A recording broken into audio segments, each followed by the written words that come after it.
O tema do meu grupo ficou sendo asfixia na urgência e emergência. E o grupo é composto por mim, Janaína, Ana Cláudia e Rafael. Então, para dar início, eu vou falar um pouquinho sobre o conceito da asfixia. A asfixia, né, segundo o dicionário, ela é uma palavra que vem do grego, né, asfixia, e ela é como um conjunto de perturbações da vida e ao cessamento também da respiração, o que provoca uma falta de ar e automaticamente uma falta de oxigênio no organismo, né?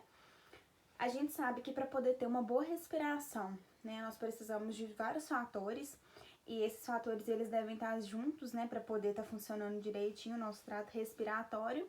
E essa troca de oxigênio e dióxido de carbono entre ar e sangue, ela também é conhecida como hematose, né? E ela vem ocorrer no interior dos pulmões e vai fazer com que nós possamos respirar perfeitamente. No caso, né, a asfixia aqui na urgência e emergência é relacionada à parte infantil, né, à parte das crianças, e como causa, né, dentre as causas, né, quer dizer, de asfixia, a gente percebe o quê?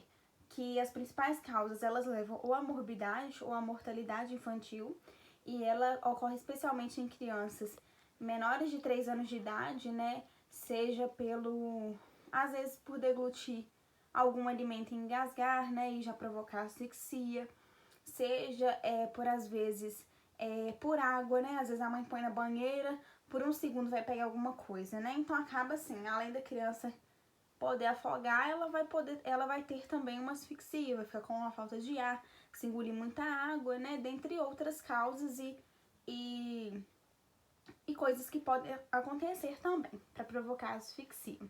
Então, essas crianças, elas são vulneráveis, né? Elas têm um maior risco de vulnerabilidade, porque são crianças, assim, que ainda não conseguem, né? Elas próprias mesmo resolver a situação. Não é igual um adulto, por exemplo, que engasga e mesmo, assim, engasgado ou com asfixia, no caso, né? Ele pode, mesmo assim, ser socorrido mais rápido, porque às vezes a criança, né? Ela fica lá agoniada, a pessoa às vezes tá longe, né? Para a pessoa às vezes é um tempo menor, mas para a criança e pela necessidade dela do momento não é, né? Então acaba tampando as vias aéreas e pode acontecer de forma parcial ou total. Na forma parcial, a criança ela pode ainda assim continuar fazendo essa troca, né? Recebendo esse oxigênio, mas com muita dificuldade. E no caso com um pouco de dificuldade. E no caso da total já seria com uma maior dificuldade, né? Ficaria provavelmente sem ar mesmo. Né? E por que isso acontece muito com crianças também? Porque eles estão em fase de exploração. Então, se vê um objeto, por exemplo, colorido, que chama atenção, eles vão pegar, vão olhar, né? Por exemplo, um dado, eles vão olhar, vão né, aproximar daquilo e pode acabar deglutindo, né? Moedas também, por exemplo, às vezes cai no chão, né? O pai ou a mãe não vê, e a criança acaba pegando e colocando na boca, né? Eu trouxe alguns dados epidemiológicos, eu vou estar mandando um slide, você vai poder acompanhar. Aí nos dados a gente fez um esquema e colocamos, né, os óbitos e a causa que levou ao óbito. Então, óbitos por afogamento e submersão ficou sendo 5.434. Ingestão de alimento causando obstrução do trato respiratório ficou sendo 379. Ingestão de objeto causando obstrução do trato respiratório ficou 113. Intoxicação por gases ou outros vapores ficou sendo 89. E traumas ficou sendo 1.924. Então, teve um total de 7.939 óbitos. A gente percebe que é uma grande quantidade, né? Principalmente por afogamento e submersão. É bom até mesmo para podermos ficarmos atentos a esse tipo de situação. Então, dentre as causas, né, a gente pode ter causas, igual tá citando lá, por gases, por afogamento, obstrução de vias respiratórias durante a alimentação, por enforcamento, por corpo estranho, ou por outras coisas, né? A gente tem também pela paralisia dos músculos respiratórios, geralmente por doenças clínicas como poliomielite, intoxicações ou espasmos, por defeito da fixação do oxigênio pela hemoglobina, como no caso de intoxicação por monóxido de carbono também é uma das causas que pode acontecer isso. E pela interrupção também da ventilação pulmonar, né? De origem nervosa, às vezes como a síncope, né, mesmo, como efeito da anestesia. Quadro clínico eu trouxe mas no trabalho escrito a gente citou vários, tá bom? Então, o quadro clínico do usuário asfixiado ele pode variar de acordo com o motivo que levou à asfixia, né? Seja por um afogamento, por causa de alimentação, né? Pode ter ocorrido obstrução. Então, ele vai variar sobre a causa, o tempo, a gravidade e a situação que a vítima se encontra. A sobrevida do usuário também vai depender do menor tempo adotado para poder resolver a situação, né? O menor tempo que o paciente vai ser atendido, a criança vai ser atendida, e a cada minuto a gente perde 10% de chance de recuperação e 20% as lesões de órgãos-alvos vitais, como o cérebro, por exemplo, porque pode faltar oxigênio. Na assistência de enfermagem, né? Um exemplo que eu trouxe é da obstrução de vias aéreas por corpo estranho, né? Por objeto, alimento, líquido ou secreção alojada em alguma passagem, ou secreção alojada no trato respiratório de forma que vai impedir essa passagem de ar. Os casos mais frequentes entre adultos e crianças geralmente é na parte da alimentação. Porque hoje a gente é usado muito, né? A gente percebe que os pais até incentivam as crianças a comerem frutas, verduras, então acabam dando para eles comerem. Só que deve redobrar a atenção nisso, porque às vezes dá o alimento de forma maior e a criança, às vezes, né, por curiosidade mesmo, coloca tudo na boca e faz a deglutição. Então, na hora que faz a deglutição, pode acontecer do alimento ficar preso e causar asfixia, né?